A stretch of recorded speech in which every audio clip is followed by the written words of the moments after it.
Suara Kebenaran pada Selasa 31 Desember 2024 berjudul Menemukan Wajahnya. Jadi, bagaimana Allah yang hidup, yang nyata dapat kita rasakan? Tidak cukup dengan pengetahuan tentang Allah yang kita dengar atau teologi yang kita pelajari, tetapi melalui pengalaman. Itu pun tidak mudah terjadi atau berlangsung dalam hidup seseorang, kecuali orang tersebut benar-benar haus dan lapar akan kebenaran, dan mengosongkan bejana hatinya untuk siapapun dan apapun, selain hanya menyediakannya bagi Tuhan. Kalau Alkitab berkata, "Carilah wajahku, ku cari wajahmu." Allah tidak memiliki wajah. Dari dulu juga kita tahu Allah itu roh. Tetapi maksud mencari wajah Tuhan adalah perjumpaan dengan sosok Allah. Menemukan Allah di dalam hidup kita. Itulah sebabnya firman Tuhan mengatakan, "Maka wajahmu ku cari, ya Tuhan." Maksudnya apa? Perjumpaan dengan sosok Allah tersebut. Saudaraku, Allah harus ditemukan di mana kita bisa muka dengan Dia.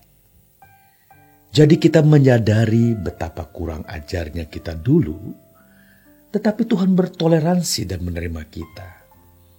Kita berurusan dengan Allah di dalam fantasi kita tentang Dia, dalam doa, pujian dan penyembahan. Kita berurusan dengan Allah yang tergambar di dalam pikiran kita. Dan Allah bertoleransi karena kita dipandang belum akil balik. Tetapi kalau sudah saatnya kita akil balik, maka kita harus mengalami Tuhan secara real. Kita bisa bertemu muka dengan muka. Di situ kita belajar untuk menemukan Allah. Bagaimana perasaannya? Bagaimana pikirannya? Bagaimana reaksi-reaksi Allah terhadap tindakan-tindakan, keputusan-keputusan dan pilihan kita? Barulah kita juga bisa mengerti mengapa apa yang dikatakan Alkitab misalnya di dalam Mazmur 30 ayat 8, Mazmur 27 ayat 9 dan banyak lagi. Sekarang kita merasa mengerti sekali. Ketika kita tidak berjalan di dalam trek yang benar, maka Allah meninggalkan kita. Bukan meninggalkan dalam arti tidak akan bertemu lagi, tetapi Allah menyembunyikan wajahnya. Dan betapa sulit untuk kembali menemukan wajahnya. Kita doa kembali, kita puasa kembali, kita cari wajah Tuhan karena hati kita harus bersih. Motivasi hidup kita benar-benar lurus. Bejana hati kita harus kita kosongkan terhadap siapapun dan apapun. Kita buka hanya bagi Allah, hanya bagi Tuhan. Menjadi seorang Kristen dari kecil itu bukan jaminan kalau dia telah mengenal Allah. Bahkan sekalipun dia rajin ke gereja, lalu sekolah Alkitab, jadi doktor teologi, apalagi kalau sekolah teologi hanya mau mencari hidup atau sekadar kesenangan, maka dia pasti tidak pernah menemukan Allah. Orang yang menemukan Allah itu menemukan wajahnya. Kegentarannya akan Allah itu nampak dan nyata dari sikapnya terhadap orang lain. Dia akan menjaga perasaan orang lain, tidak sewenang-wenang, pasti berbelas kasih, tidak semena-mena, menghargai setiap orang karena setiap orang berharga di matanya. Tentu saja, orang yang benar-benar menemukan wajah Allah bisa hidup di dalam kekudusan, karena yang paling dia takuti adalah kalau Allah menyembunyikan wajahnya.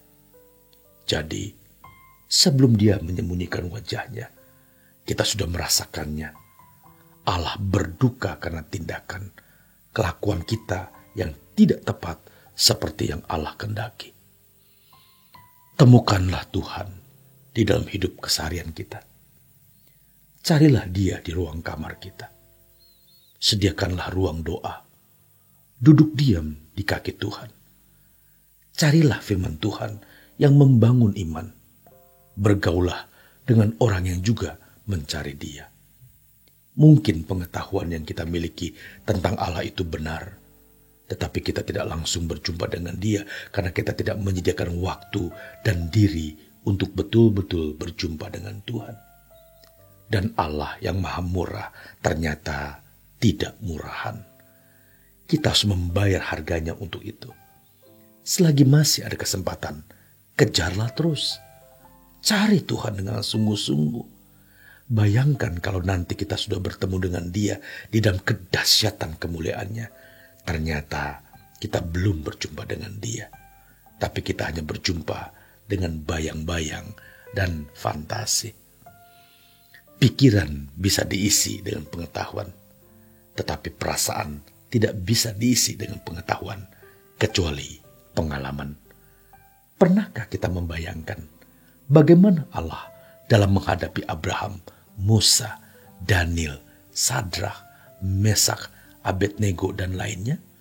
Itu baru bisa kita mengerti dan matang waktu kita berhadapan langsung dengan Tuhan. Dan itu menggetarkan. Dan itu dahsyat. Sekali lagi, pengenalan akan Allah tidak bisa hanya dengan membaca Alkitab. Tapi harus bertemu muka dengan muka dalam doa. Dan kalau sudah begitu, kita tidak spekulasi hidup.